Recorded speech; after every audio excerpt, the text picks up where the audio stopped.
go down to Dallas. Welcome in Nick Harris, who covers the team for the Fort Worth Star-Telegram. He's kind enough to join us right now. Nick, appreciate the time. Thanks so much for doing this. How you been? Man, it's been good. It's been a little hectic, but it's just another day covering this beat. Well, typical Cowboy fashion, they wait until the last possible moment to say that McCarthy's not coming back.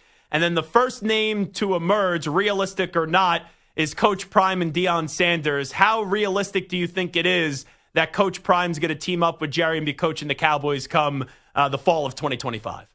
Yeah, I don't think it's terribly realistic. I think this is a situation where Jerry had an idea in mind of talking to Deion at the very least and doing the due diligence of that. And he made the phone call, and he was the one that made the decision to go ahead and punch that phone number through and call Deion on Monday night. But as far as an interview or realistic candidate, I don't see Deion as that right now. Now, could he interview? It wouldn't surprise me. But I have a lot of sources back in the college realm and specifically at Colorado that say that he has told everybody that he's comfortable in Boulder, and everyone around him has the feeling that he is comfortable there. Now, granted, he was saying the same things at Jackson State, so you never know at Prime.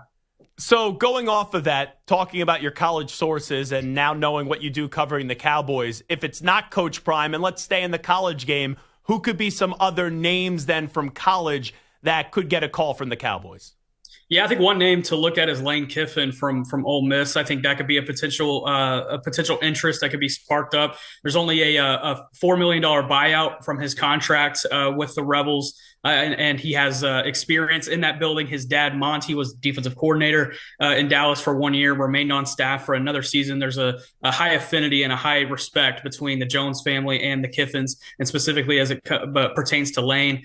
As far as other college coaches, it's really kind of a scattershoot at that point. You know, does Steve Sarkisian make sense? He would have a $6 million buyout. Bill Belichick, he'd have a $10 million buyout. Now, Jerry Jones hasn't even shown that he's willing to pay head coaches. How about paying to get a head coach to pay the head coach? I don't know if he takes that step and wants to pay a buyout for a college guy. But if he did, the $4 million buyout with Lane Kiffin is obviously one to take a look at. When do you actually think they came to the realization that McCarthy wasn't going to be back? Because some people have said, wow, you could have back-channeled to Bill when he threw UNC out there. Let's hold off before you take that UNC job, and we'll come calling in a month or two. Well, you mentioned it at the top, Zach. The Cowboys, they wait until the last minute. You could look back at the CeeDee Lamb contract last year. They got done after training camp. The Dak Prescott contract got done hours before they kicked off the season opener in a hotel room in Cleveland. So they wait until the very last moment. And as far as deciding on McCarthy, it was truly a decision that never really came. It was a situation where they were talking throughout last week just about the season and going through season grades, personnel, things of that nature. And then when it got to Monday afternoon and there were no substantial contract negotiations, Mike McCarthy walked out on it and was completely fine with his opportunity potentially in Chicago. He already knew in his mind that Chicago would be interested. It was a situation where they parted ways in that sense. And the way that I interpreted this, going into the season, I thought he was a lame duck coach. And then right out of the gate, it looked like, okay, he was definitely going to be gone. And then he did a good job putting lipstick on the pig down the stretch. And I thought he was going to be back. But last week, when the report came out that the Bears were interested and the Cowboys denied that opportunity and that request, I said, if I'm McCarthy, like, what's the end game here? You know, maybe you get a 2-year extension. And that's why I started to think to myself, he's not going to be back. So if it came down to it, who said no first? Like, I want this relationship to be over. I think it's McCarthy. Is that fair to say? Yeah, I think it is, especially if you look at the length. I think that's an important aspect of this whole ordeal. It depends on what side you talk to, whether the McCarthy side or the Jones side. Whenever it starts talking about contract length being a big part of that split, one side will say one thing, the other side will say another. But at the end of the day, Mike McCarthy, 61 years old, he's got skins in this league. He's coached over 20 years in the NFL. He wants security long term, whether that be in a term of a 4 or 5 year contract. He wants that. And I think from the Cowboys perspective, they just signed Dak Prescott for 4 years. They just signed CeeDee Lamb for the next 4 years. They're going to have to sign Micah Parsons here in the coming months for what is anticipated to be about the next 5 years. Why not get a head coach that can line up with that timeline? And if they were even thinking about bringing McCarthy back, why not go ahead and match it up with that timeline? Say, hey, all right, this is your team, 4 or 5 years, go show us you could do it. And for them to potentially, and this is just speculation, give him a short-term deal, a 1 or a 2 year type extension, it just doesn't make sense on the surface. And I think McCarthy saw that, and that was the reason Monday's conclusion came to. Nick Harris is here with us. Just getting back into the college names that we were talking about. What about Lincoln Riley, where there's been interest before? I don't think they should hire Lincoln Riley, to be clear, but I could see him maybe wanting to leave USC since that hasn't really popped off. Yeah, there is respect between the Jones family and Lincoln Riley. They really loved him when he was at Oklahoma.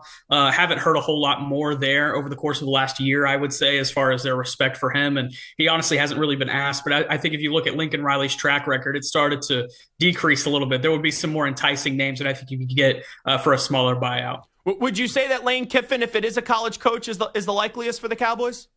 I wouldn't necessarily say likeliest. That would just be the one that would not surprise me. And it's because of the respect that the Kiffins and the Joneses, they have for each other. You know, Lane is always in the mix of some job every offseason, it feels like, whether it be another college job or an NFL job. And he plays with it on Twitter and he has fun with it and is still somehow able to recruit and get guys out of the portal. So, hey, if it works for him, why not? So that's just one that would not surprise me if some interest kicks up out of thin air. I'll give you two big names that have both won a Super Bowl. Odds on John Gruden and odds on Pete Carroll. Yeah, John Gruden, that's one that I think would need to be navigated with his lawsuit against the NFL, going back to his emails being leaked whenever he was fired from the Raiders.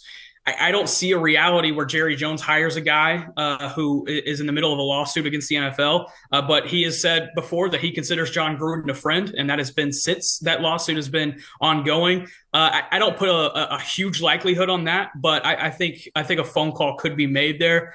With Pete Carroll, I think that's the best hire that the Cowboys can make right now. If you look at his ability to be a CEO and manage a defense from an oversight standpoint, but still have a defensive coordinator that can help run it day to day, you bring in a young OC that can help work the offense with Dak, not necessarily for Dak.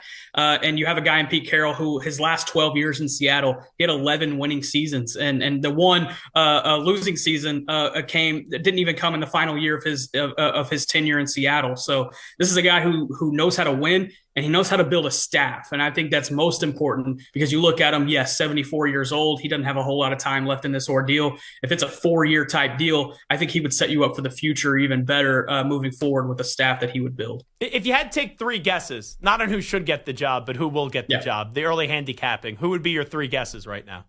3 guesses. I would go ahead and put Pete Carroll down just because it makes sense on the surface. They would need to figure out a power structure between Pete Carroll and the Joneses. Don't get me wrong. That would have to be figured out. Other 2, I think Aaron Glenn would be a guy that they bring in and talk to whenever the Lions season is done or they make a Super Bowl run. He played in Dallas for 2 years. They've really respected what Dan Campbell has built in Detroit, and Jerry has talked many a times about how he respects that entire organization, how they flipped it on its head. Aaron Glenn is a Texas native. There's a lot of things that make sense on the surface with Aaron Glenn. And then Kellen Moore. Now, there would be some questions about Kellen Moore. Can he command a locker room? Will guys respect his voice? You know, those are some questions that I think whenever he left Dallas that were definitely part of, the 2 splitting ways. It was certainly a 2 splitting ways, not a firing situation. But, you know, from the Cowboys' perspective, those were the concerns.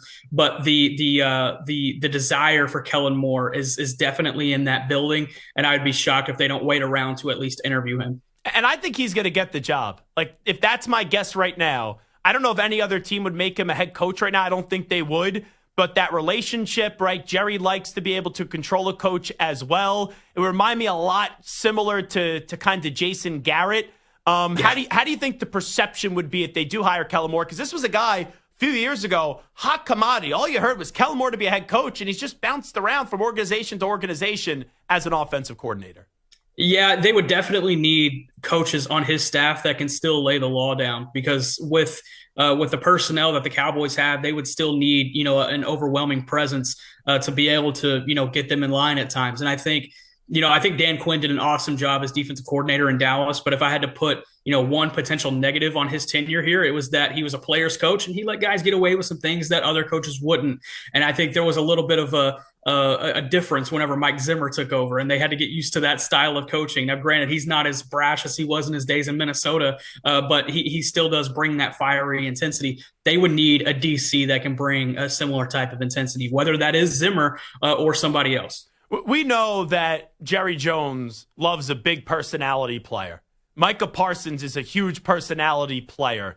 There has been a pushback a little bit on his podcast. I personally don't have a problem with it, but others do. Do you think there's any chance they move off of Micah Parsons and try to fish around to see what they can get back in a trade this offseason?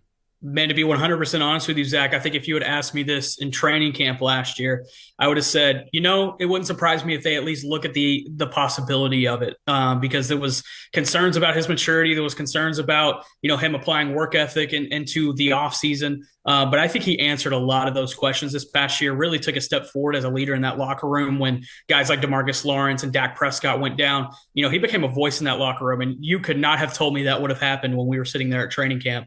I think now they are very comfortable with signing Micah Parsons long-term. I think that happens. I think if you were maybe looking at, some other big contracts that they could potentially move off of, they would need to figure out how to either restructure or move off of the deal with their starting right tackle, Terrence Steele. That's certainly one that is looking rather large on the books. And then you look at Trayvon Diggs, now back-to-back years with devastating knee injuries.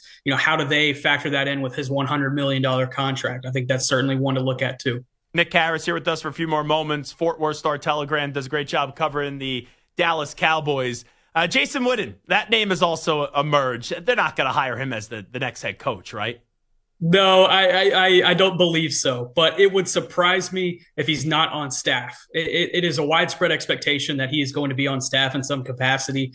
Now, Jerry, he does these weekly radio hits twice a week, and there's a lot of things that are discussed in those, and it definitely makes my job unique as far as, covering an NFL team. But in those many, many interviews, he's been asked about Dan Campbell a few times, and every time Dan Campbell is brought up, almost every time, Jason Witten is brought up by Jerry, and in a sense that he would like to replicate that with Jason Witten potentially one day. He's called Jason Witten a guy that he thinks would be a great NFL head coach.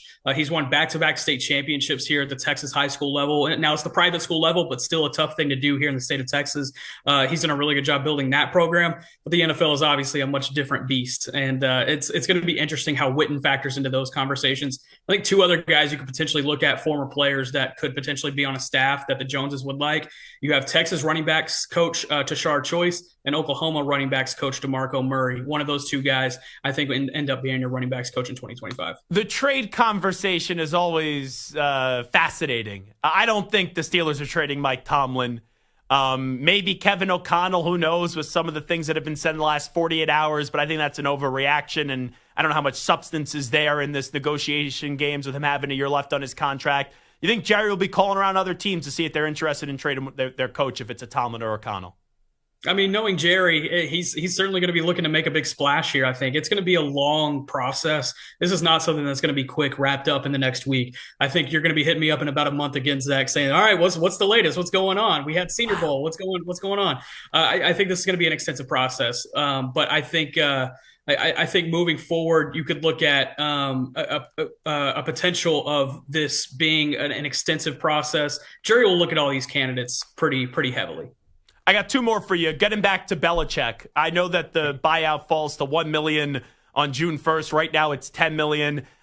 Like a year and a half ago, I thought Bill's next job would eventually be the Dallas Cowboys. You even heard Jerry before the season say he could work with Bill. What are the odds there? I don't think Bill's leaving UNC before coaching a game. I know what happened with the Jets 20 plus years ago, but do you think that could actually be a healthy relationship, Jerry Jones and Bill Belichick? Yeah, that's another one. They would have to figure out the power structure. I'm not sure that can necessarily be a healthy relationship. It would take Bill giving up a lot of control that he's had throughout his NFL career. And you look at reasons why he didn't get an NFL job last cycle. It was because teams didn't want to give him as much control as he asked for. I don't think he's going to give up the control he has at North Carolina and the program that he's already starting to begin to build over there for coming back and taking a step back. All righty, so Mike McCarthy, right, covered in the last few years. The last thing I'll ask you here, Nick Harris does a great job covering the Cowboys for the Fort Worth Star-Telegram. So I don't know what you've heard, but there's a reason why he's leaving, and right, it's the contract probably wasn't enough years, but he has to have an idea on where he's going to go next. The Bears have been thrown out there. The Saints have been thrown out there as well. Do you lean one team or another potentially for McCarthy when it comes to the Bears or the Saints?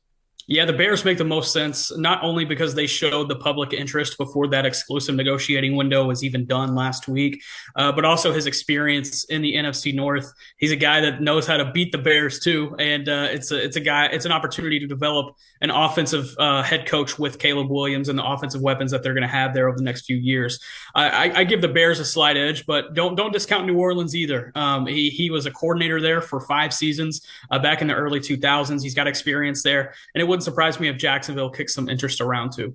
All righty, he is Nick Harris. Does a great job covering the Cowboys. Make sure you follow him on Twitter, Nick Harris, FWST. Nick, appreciate the time. Good luck on what's probably going to be a long coaching search, like you said. Thanks, Zach. Appreciate it.